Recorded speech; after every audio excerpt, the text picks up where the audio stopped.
Ah moi je te le dis, 2021 ça m'a rendu chiffon hein. Quoi? T'as rien suivi à ce qui s'est passé cette année? Oh, tu mérites de te prendre un hippon par cylindrique le Germain. Bon, je t'explique. Mais en deux, ton gros crâne d'Eric Ciotti là.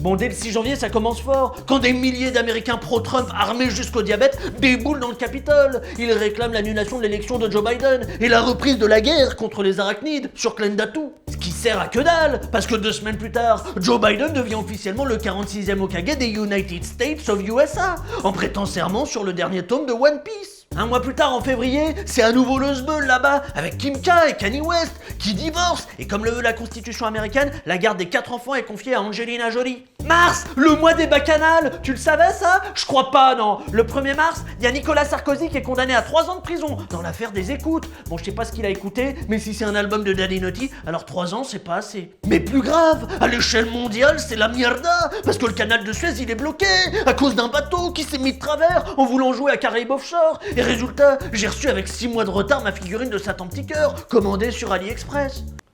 En vrai, on dirait une officielle, non? Quelques jours plus tard, on est le 3 avril, et ça reconfine chez nous, à cause que le variant Delta, il a pris du Red Bull. Et donc comme ça sent mauvais, il y a Thomas Pesquet, le garagiste de l'espace, qui s'envole, direction la station ISS. ISS, sans système de communication Rosalia. Là-bas, sa mission, elle est double, représenter la France et faire croire qu'astronaute, ça sert à quelque chose. Pendant ce temps-là, sur Terre, au Royaume-Uni, ça chiale sévère, parce que le prince Philippe, le cum d'Elisabeth II, il décède dans son corps. Et résultat, Babette Dos, elle se retrouve bien seule avec son womanizer en acajou. Heureusement, en mai, elle peut se détendre un peu avec l'Eurovision et la victoire des Italiens du groupe Maneskin. Sauf que dès le lendemain, il y a polémique. Les copains à Rocco, ils sont accusés d'avoir pris de la drogue et ils sont obligés d'aller voir la presse pour leur dire sur le camp du Vatican qu'on est des salopes si on a pris de la drogue. En France, comme on est arrivé 2 à l'Eurovision, on a envie de se rattraper avec l'Euro de foot. Et en plus, il y a le retour de Benzema chez les Bleus. Ça, les retours des champs, il est fan. Déjà pour la Coupe du Monde, il avait fait revenir ses petits Chico en équipe de France. Mais même avec KB9, on se fait tège en 8ème par la Suisse de Shaqiri, le cousin de Shakira. Non! Reste attentif dans ton attention. Après l'Euro, place au JO de Tokyo, en Corée, où la France parvient à briller par son absence de brillance. Par exemple avec Teddy Riner, battu par Muriel Boll.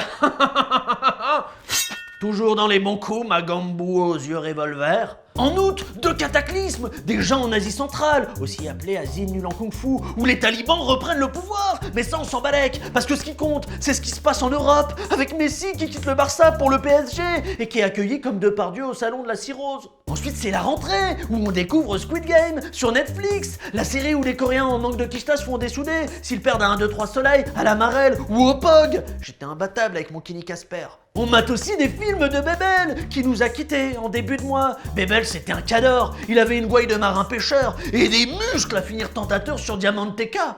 Après Bébel Mando, c'est Nanar Tapi qui tire sa révérence en octobre, après un long combat contre le cancer. Toute la France lui rend hommage, et à Marseille, on pleure autant que Dimitri Payet devant un yaourt 0%. Novembre, mois bien Géchard, déjà avec la COP26, qui brille par ses grands absents, le président chinois, Captain Planet, et puis après il y a aussi Valérie Pécresse, qui remporte la primaire LR face au docteur d'enfer. Puis enfin il y a la candidature de Zemmour, qui se présente officiellement dans une vidéo YouTube, où il rend un bel hommage à Casa et Bob Down, en piétinant le droit d'auteur. Oublie pas de DL Banana Split pour regrouper les fichiers. Alors je sais pas qui va gagner les présidentielles, en tout cas ce sera jamais Nicolas Hulot, qui en fin d'année est accusé d'agression sexuelle par plein de petites zouzes, comme PPDA, ou Harry Habitant, ou Zemmour, ou Darmanin, ou Pierre Ménès, ou Yannick Agnel, ou Doc Gineco, ou Luc Besson.